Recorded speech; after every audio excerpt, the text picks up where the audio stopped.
bien, chers frères, Père, l'heure est venue. Glorifie ton Fils, afin que le Fils te glorifie, dit Jésus dans l'évangile de ce dimanche. Mes chers amis, nous avons l'une des plus belles perles de la parole de Dieu, car nous avons la prière sacerdotale, la prière que Jésus donne à son Père en présence des témoins que sont les disciples. Nous avons une révélation de l'intimité qu'il y a entre le Père et le Fils. Et le Fils manifeste clairement sa condition filiale. Père, glorifie le Fils, afin que le Fils te glorifie. Alors, qu'est-ce que cette gloire dont Jésus parle? La gloire qu'il demande à son Père. La gloire, d'ailleurs, qu'il dit que je possède avant le monde qui existe, de la gloire que j'avais auprès de toi avant que le monde existe. Qu'est-ce que cette gloire? Mes chers amis, c'est l'entrée de l'humanité, corps et âme, dans le sein de la gloire divine. Le Fils qui est éternel, qui n'a ni commencement ni fin, recevant tout l'amour du Père, lui qui est engendré comme le Fils est engendré du Père, lui qui ne cesse de recevoir tout l'amour du Père, voilà que sa mission s'achève. Il va bientôt entrer dans la gloire de Dieu quand Jésus parle. Et nous l'avons fêté il y a quelques jours, afin qu'il puisse envoyer le Saint-Esprit, celui qui révélera toutes choses dans leur cœur et qui le fera comprendre l'enseignement que Jésus a donné au cours des années qu'il a partagé avec eux. Mes chers amis, la gloire dont il parle, c'est au vu des hommes. Il fait entrer cette humanité dans la gloire de Dieu pour que nous, un jour, nous puissions entrer dans la gloire de Dieu. Et Jésus le dit explicitement dans l'Évangile. Il donnera la vie éternelle à tous ceux que tu lui as donnés. Toi, Père, tu m'as donné ces hommes.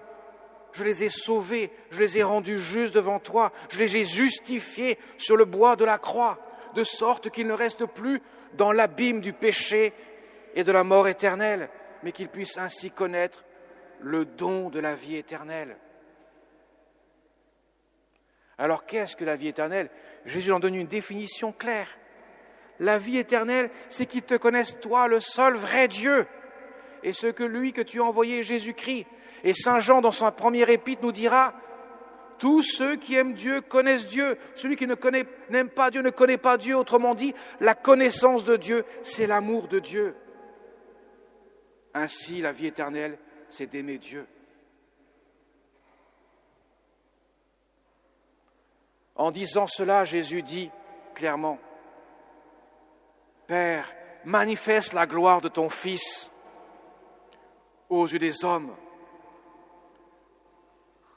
pour qu'ils puissent ainsi accueillir le don de la vie éternelle, qu'ils puissent accueillir ton amour que tu me donnes, que tu ne me cesses de me donner et que tu leur donnes par moi dans le Saint-Esprit, pour qu'eux-mêmes puissent partager la gloire que je possède de toute éternité, pour qu'ils puissent, dans ma condition filiale, devenir fils et filles de Dieu, adoptés dans le baptême par le don de ma vie sur la croix.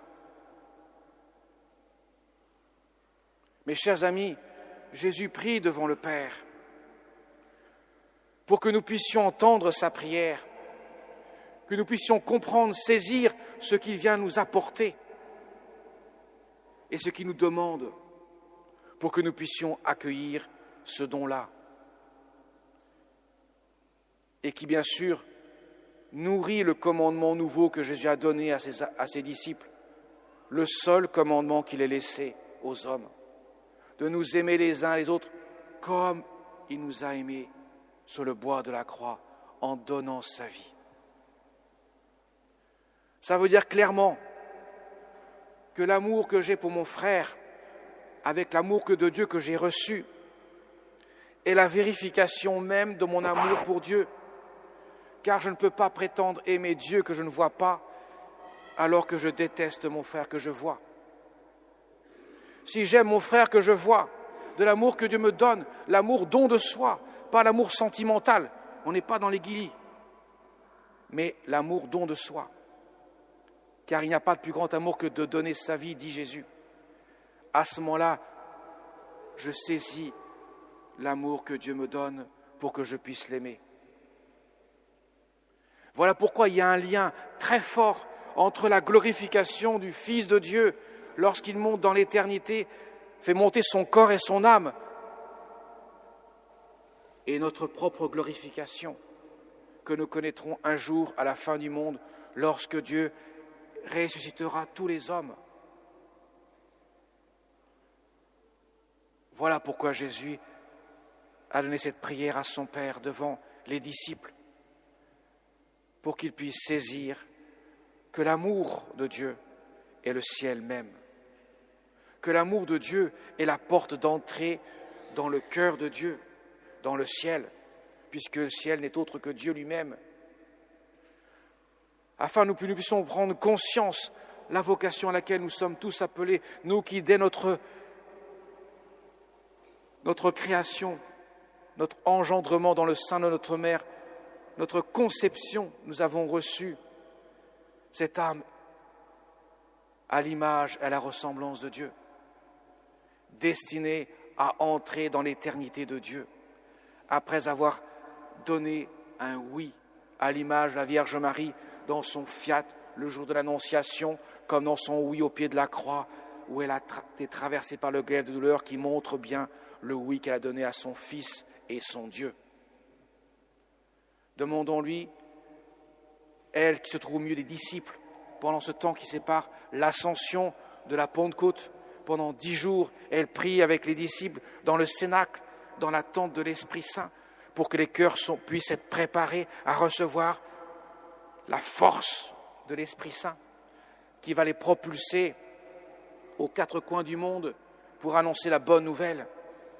Demandons à notre Mère du ciel de nous préparer, nous aussi, à renouveler notre Pentecôte, la Pentecôte de notre cœur, pour que nous puissions être témoins de l'amour du Christ ressuscité là où nous sommes au quotidien. Amen.